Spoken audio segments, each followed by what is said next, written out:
मैं आप सभी का दिल से शुक्रिया अदा करना चाहती हूँ कि आप इतनी भीड़ में यहाँ पर हमें सुनने के लिए आए। ख़ास तौर पर इस प्रोग्राम के लिए मैं घियासुद्दीन भाई, जाहिद भाई, मोबिन भाई, बबलू भाई, माविया खातून, अब्दुल रज़ाक भाई, ज़ेबा मैम, बेनज़ीर मैम और मेरे साथ आई हुई रुखसाना आपा, साथ में जितने भी लोग यहाँ पर मेहनत कर रहे हैं उन सबका मैं दिल की गहराइयों से शुक्रिया अदा करना चाहती हूँ। आप जानते हैं जिस मकसद से हम आपके बीच आए हैं। आपके यहाँ पर जो चुनाव चल रहा है वो सिर्फ महाराष्ट्र का चुनाव नहीं है। इस चुनाव पर पूरे मुल्क की नज़र है और ये चुनाव पूरे मुल्क की राजनीति पर असर डालेगा। तो ये चुनाव बहुत महत्वपूर्ण है और इसीलिए आपसे गुजारिश करने के लिए हम आपके बीच आए हैं। मैं उत्तर प्रदेश कैराना से आती हूँ और मेरी जो सीट है, मैं आपके सामने जीती जागती एक मिसाल हूँ कि मुझे 36 बिरादरी ने वोट दिया है, क्योंकि यही हमारा पैगाम था, भाईचारे का और आपस में अमन पसंद लोगों को जोड़ने का। और मैं आपको यकीन दिलाना चाहती हूँ कि नफ़रत फैलाने वालों से ज़्यादा हमारे मुल्क में आज भी बहुत अमन पसंद लोग मौजूद हैं। हमें ज़रूरत है कि हम सब आपस में एकजुट हों और एक साथ होकर चलें, तभी हम इन फ़िरका परस्त लोगों को, नफ़रत बोने वाले लोगों को हरा पाएंगे। मेरी जो पार्टी है समाजवादी पार्टी, उनका भी नारा पीडीए का है, पिछड़ा, दलित, अल्पसंख्यक, जिसमें मुसलमान भाई आते हैं। हमारी पार्टी हर मजलूम की, हर गरीब की, हर बेसहारा की, महिलाओं की, किसानों की, मजदूरों की, सबकी बात करने वाली पार्टी है। और आप लोग, मुझे ये भी जानकारी है कि ज़्यादा से ज़्यादा लोग जो यहाँ पर मौजूद हैं उनकी जड़ें भी उत्तर प्रदेश में बसती हैं। तो आप पे हमारा हक है, अधिकार है, आप हमारे अपने हैं, आप समाजवादी पार्टी के भी अपने हैं। तो इसीलिए आपका सबसे पहले आपका फ़र्ज़ बनता है कि हम यहाँ भी अपनी पार्टी को ज़िंदा रखें, मजबूत करें और ये काम सबसे अच्छे तरीके से आपके यहाँ से दमदार आमदार अबू आसिम साहब कर रहे हैं। एक वाहिद शख्स ने पार्टी को महाराष्ट्र में जिंदा रखने का काम किया है और जिस बेबाकी से वो सबकी लड़ाई लड़ते हैं, जिस ईमानदारी से, जिस शिद्दत से वो आपके लिए काम करना चाहते हैं, ये मैं देख चुकी हूँ। आज दोबारा वक्त आया है चुनाव का, तो हमें ये बातें याद रखनी है कि कौन हमारे दुख में शरीक होने के लिए सबसे पहले आता है, कौन हमारी मुसीबत में हमारे काम आता है और कौन फ़िरका परस्त ताकतों को हराना चाहता है। हमारी जो पार्टी है इंडिया गठबंधन का हिस्सा है वो, और महाविकास अघाड़ी का भी हिस्सा है।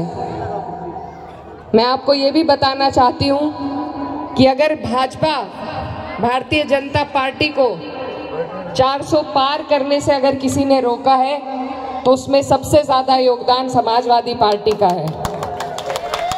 हमने 37 MP भेजकर उस पार्टी की रफ्तार को, उस फ़िरका परस्त पार्टी की रफ्तार को रोकने का काम किया है। थोड़ी सी कसर रह गई, नहीं तो वक्फ जैसे बिल ये कभी ना ला पाते।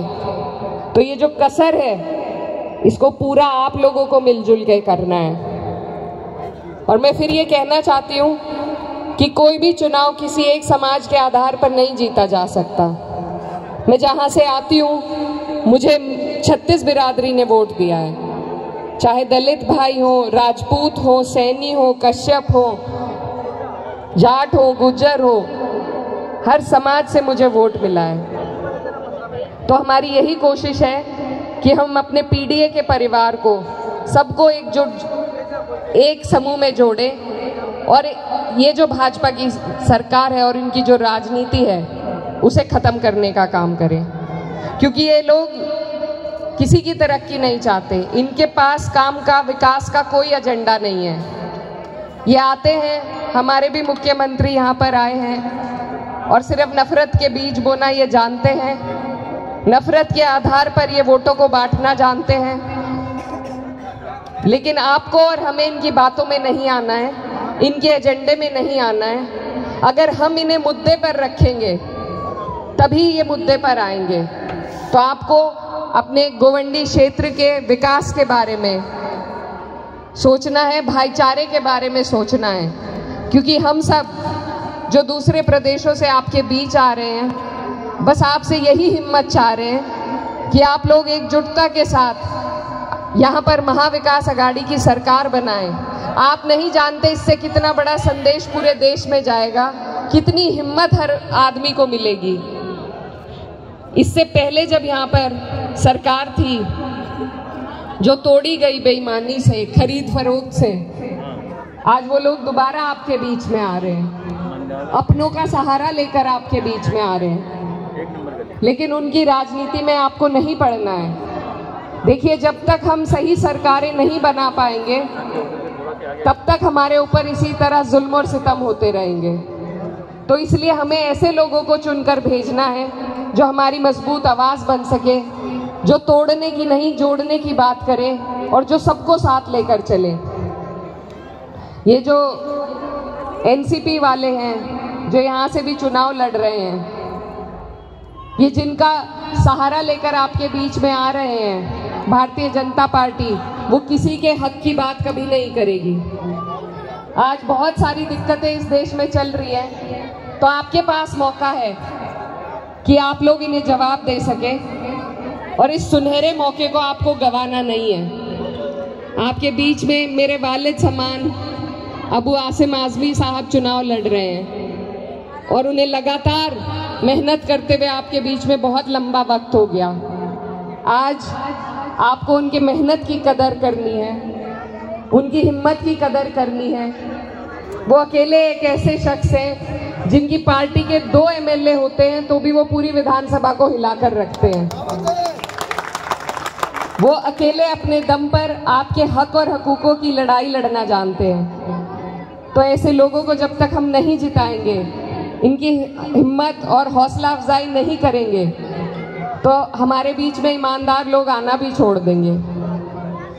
और भी पार्टियां हैं जो लड़ रही हैं। मैं बस ये कहना चाहती हूँ कि फिरका परस्त ताकतों को हराने के लिए हमें सहारे की ज़रूरत है, गठबंधनों की ज़रूरत है। कोई अकेली पार्टी इन ताकतों को नहीं हरा सकती। इसीलिए महाविकास आघाड़ी बनाया गया है, इसीलिए इंडिया गठबंधन बना है, ताकि हम सब एकजुट होकर इनको हरा सके।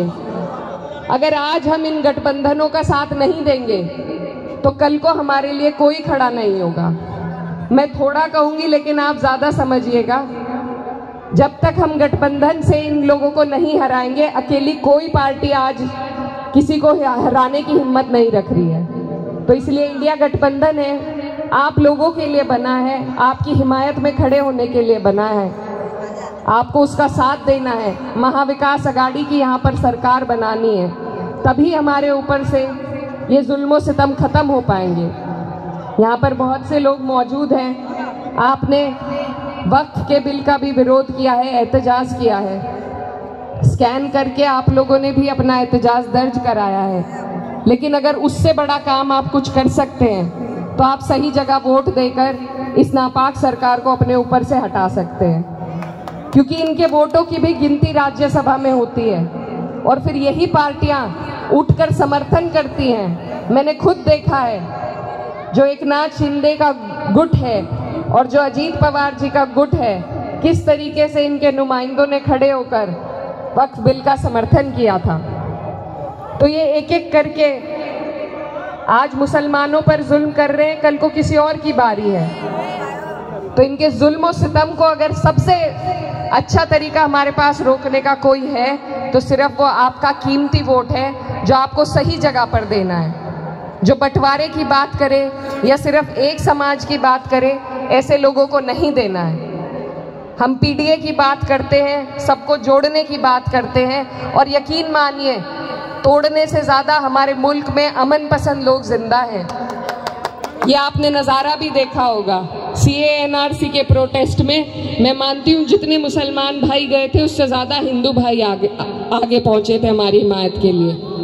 तो ऐसे लोगों को साथ लेने की, जोड़ने की ज़रूरत है और ऐसे लोगों को जिताने की ज़रूरत है, क्योंकि हमारे मुल्क की खूबसूरती यही है कि जब हिंदू भाई परेशान हो तो मुसलमान आगे आए, और जब मुसलमान पे जुल्म हो तो सबसे पहले हिंदू भाई खड़ा हो।